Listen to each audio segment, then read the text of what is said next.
Nagluto nga kami na banana chips mga kapitos. At kasama ko pala ang aking pinsan sa pagluluto ng banana chip. Ang ginawa ko dyan ay binalatan ko muna ang saging na saba. At medyo nahirapan po kasi ako sa pagbalat ng saging na saba dahil ito ay hilaw pa. Kaya matigas ito kunin.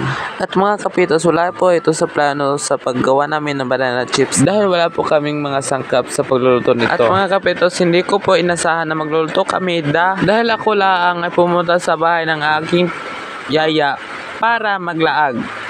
Wow, Ruby ha, galag lang.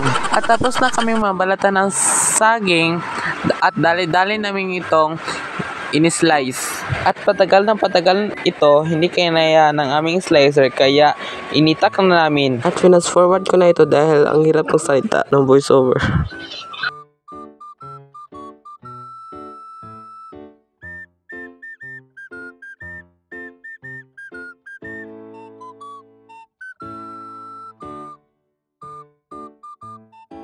At dali-dali namang nahugas ng kalan ang aking pinsan para ito'y gamitin sa pagluluto ng banana chips. Gabi po namin itong ginawa at hirap kami magluto dahil wala pong ilaw dito sa bahay ng aming ayaan. Flashlight lang, cellphone lang ang aming ginamit para mailaw sa aming pagluluto.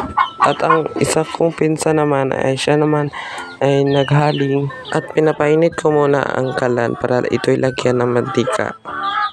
At hindi namin inasahan na may unang insekto sa kalan. Mainit na din ang mantika at saka ko din nilagay ang in-slice ko kanina ng saging.